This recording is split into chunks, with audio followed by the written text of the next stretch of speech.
Assalamualaikum warahmatullahi wabarakatuh.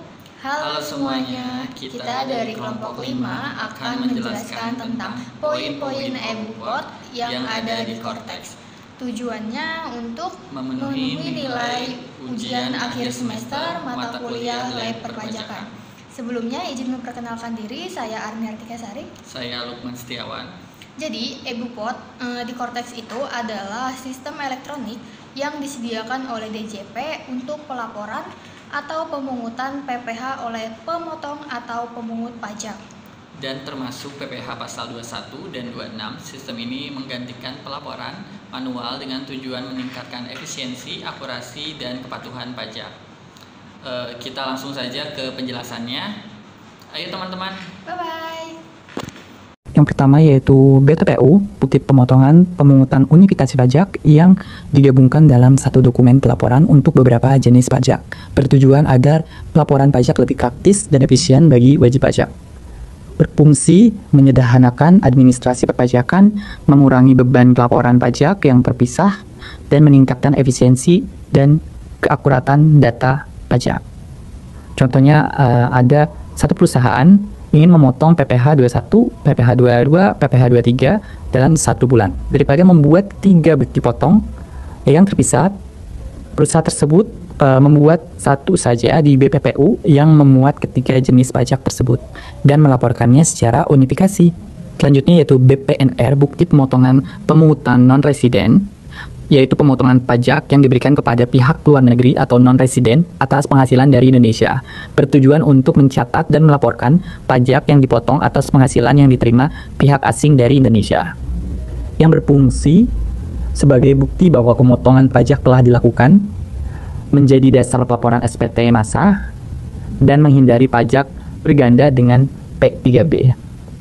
Contohnya, ada perusahaan di Indonesia yang menyewa jasa konsultan IP dari Singapura. Karena pihak Singapura adalah non-residen, maka perusahaan Indonesia memotong pajak dan membuat BPNR sebagai bukti pemotongan. Selanjutnya penyetoran sendiri, pembayaran pajak langsung oleh wajib pajak tanpa melalui pemotongan atau pemungut.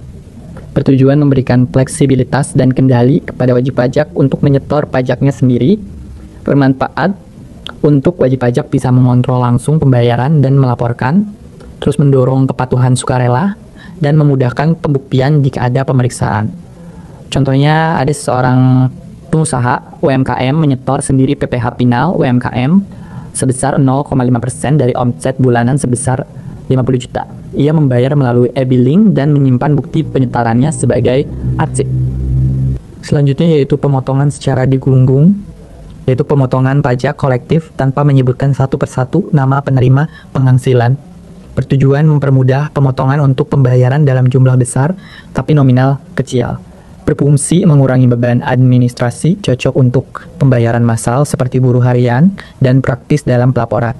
Contohnya yaitu sebuah perusahaan membayar honor kepada 80 buruh harian lepas dengan penghasilan kurang dari BTKP. Pabrik tersebut memotong PPh 21 secara digunggung dan melaporkannya tanpa menyebut nama setiap buruh. Selanjutnya yaitu BP 21, yaitu bukti pemotongan selain pegawai tetap, yaitu bukti pemotongan PPh 21 untuk individu yang bukan pegawai tetap, bertujuan untuk melaporkan pemotongan pajak atas penghasilan orang pribadi bukan pegawai tetap. Bermanfaat sebagai bukti potong sah bagi penerima penghasilan, digunakan untuk pelaporan SPT tahunan, serta meningkatkan kepatuhan perpajakan sektor informal.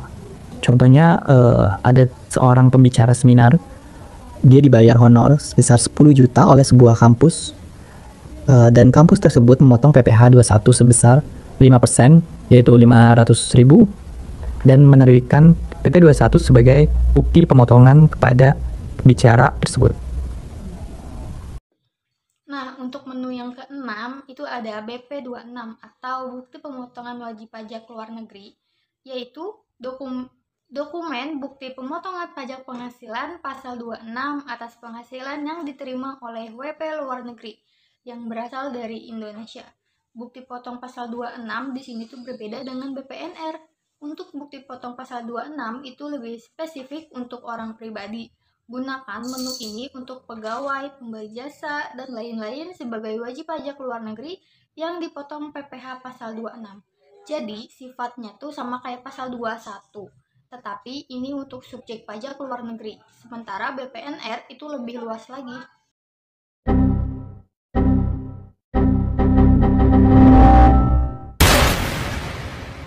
Tujuannya untuk mendokumentasikan dan melaporkan pemotongan PPh 26 kepada DJP secara sah dan valid, serta fungsi dan manfaatnya.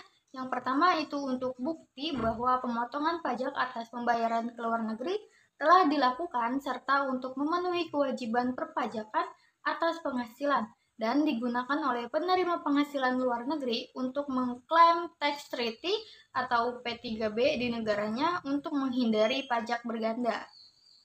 Nah, untuk menu yang ketujuh itu ada BP21 atau bukti pemotongan A1 masa pajak terakhir, yaitu formulir yang memuat rincian pemotongan PPh 21 selama setahun penuh untuk pegawai tetap pajak dalam negeri yang bekerja pada pemberi kerja selain instansi pemerintah, dengan tujuan sebagai dokumen resmi bagi pegawai dalam pelaporan SPT tahunan yang memiliki fungsi serta manfaatnya sebagai bukti pemotongan yang sah bagi pegawai dan digunakan oleh pegawai dalam pelaporan SPT tahunan serta mencerminkan seluruh penghasilan dan pajak yang telah dipotong selama 1 tahun penuh.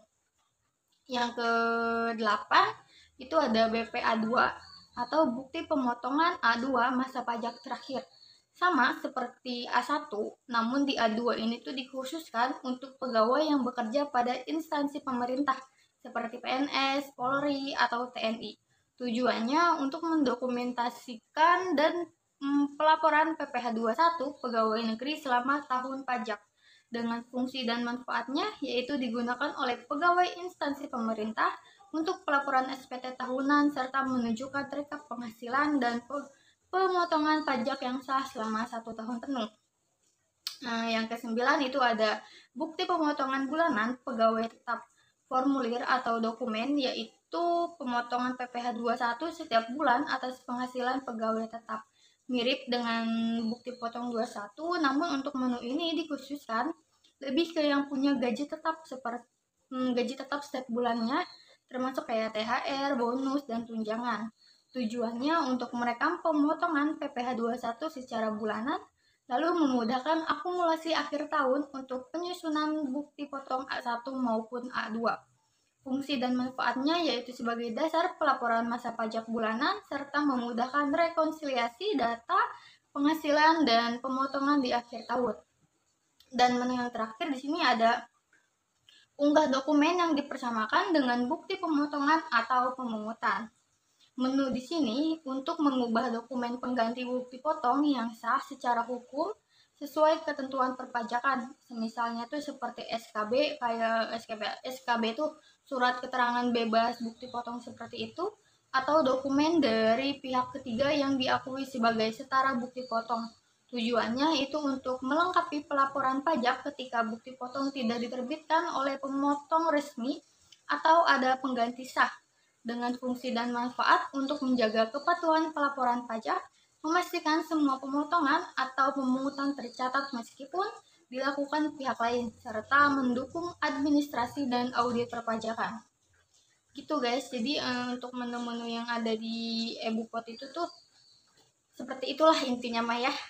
Oke, kita lanjut ke langkah-langkahnya. Bye-bye. Nah, untuk selanjutnya di sini saya akan menjelaskan cara pengisian e-Bupot. Kita ambil di satu contoh menu yaitu BPPU. Ada dua skema cara pengisiannya. Yang pertama di bagian create atau manual, kita langsung pilih saja masa pajaknya, misal di bulan Juli, lalu kita masukin NIK.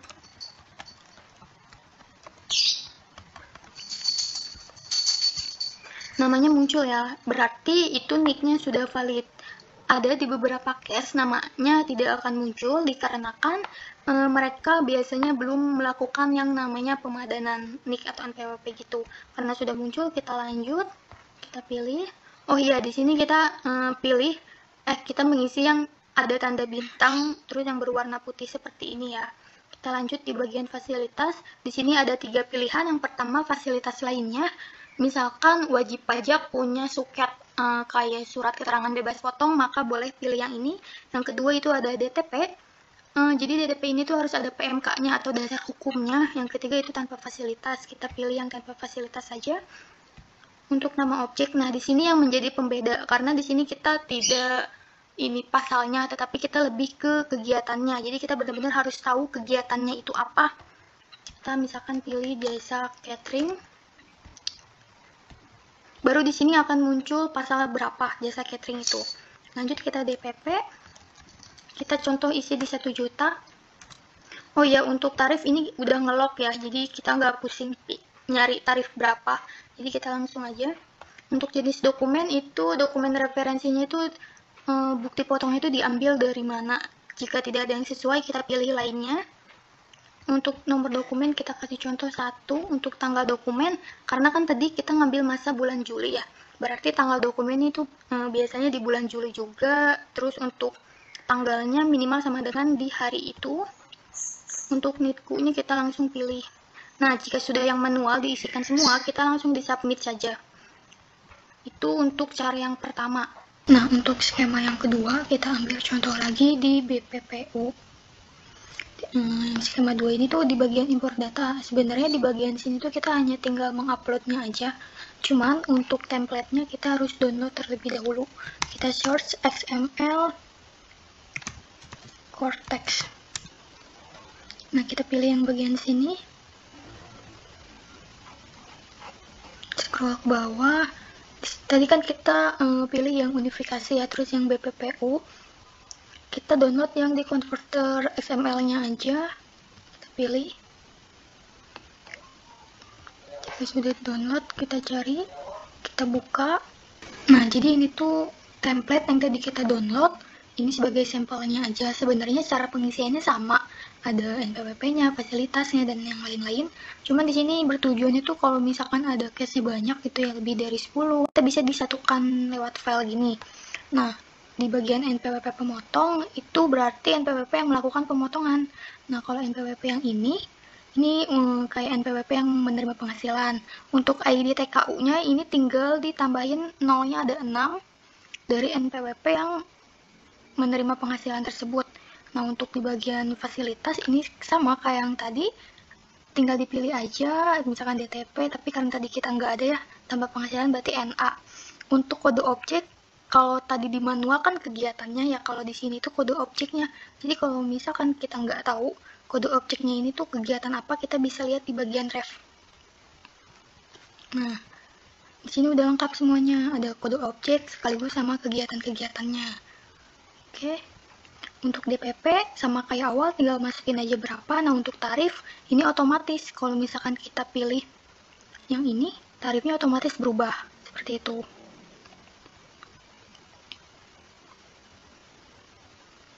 Selanjutnya ini ada jenis dokumen, sama seperti yang tadi, cuman di sini posisinya jenis dokumen itu berbahasa Inggris ya untuk yang di Excel. Untuk nomor dokumen itu disesuaikan dengan dokumen referensi pemotongannya itu diambil dari mana. Nah, untuk tanggal dokumen itu disesuaikan dengan masanya, masa dokumennya. Nah, untuk ID TKU pemotong itu artinya NPWP pemotong yang di awal tadi ditambahkan nolnya 6. Jadi jangan sampai ketukar antara ID TKU penerima penghasilan sama ID TKU pemotong. Nah, di sini ada opsi pembayaran IP. IP itu tuh untuk pemerintah gitu. Jadi, BPPU juga dipakai oleh instansi pemerintah. Kalau misalkan kita bukan bagian dari pemerintah, dikosongkan aja. Untuk tanggal pemotongan di sini biasanya bulan sebelumnya tanggal dokumen itu, misalkan masanya tadi bulan Juli, berarti di sininya biasanya misalkan 30 Juni gitu. Nah, untuk di bagian sini jangan sampai kita hapus karena ini tuh udah rumus. Kalau misalkan kita hapus, kesananya bakal error. Misalkan dari sini kita hanya ngambil misalkan 3, berarti dari 4 sampai bawah baru boleh dihapus, kayak gitu. Nah, ini kan kita mengerjakannya di Excel ya, sedangkan iBookcode itu hanya menerima template dari XML, maka Excel ini tuh kita convert dulu. Caranya tuh kita pilih file, lalu more, di sini pasti nggak muncul ya tampilannya, kita klik, pokoknya ada option, kita pilih. Nah, di tampilannya tuh ada pilihan yang namanya customize ribbon, kita pilih aja. Terus di bagian paling kanan main tabs itu kita scroll ke bawah, kita pilih dan klik yang developer. Gak akan muncul di sini, tapi kalian pasti ngerti ya. Nah, kita udah klik developernya, kita di oke. Nah, maka akan nambah satu menu di bagian atas. Kita klik aja, lalu kita export. Nah, di sini tampilannya sama kayak kita nge-save file sih sebenarnya. Kita pilih misalkan mau simpan di mana, terus kasih namanya misalkan template ebupot. Untuk save as tipenya udah kayak biasa, karena tadi udah diekspor ke XML, maka udah otomatis juga ke XML, dan kita pilih export aja atau oke. Nah, selanjutnya kita buka lagi ebupot. Nah, setelah masuk lagi ke ebupot, kita pilih import data aja, terus kita pilih browse, terus nanti masukkan file yang udah tadi kita bikin, yang udah kita convert juga ke XML. Nah, udah gitu nanti di open aja, diklik. Terus kalau misalkan mau lihat progresnya, nanti kalian klik ini aja, XML monitoring. Kalau misalkan udah ke upload semuanya, nanti bakal nge-list ke bawah kayak gitu. Nah, jika udah ke-list semuanya, nanti tinggal terbitkan aja. Terbitkan nanti bakal muncul di bagian sini telah diterbitkan, seperti itu. Oh iya, di bagian XML monitoring juga, kalau misalkan progresnya gagal, nanti akan kayak muncul gitu gagalnya itu di sebelah mana.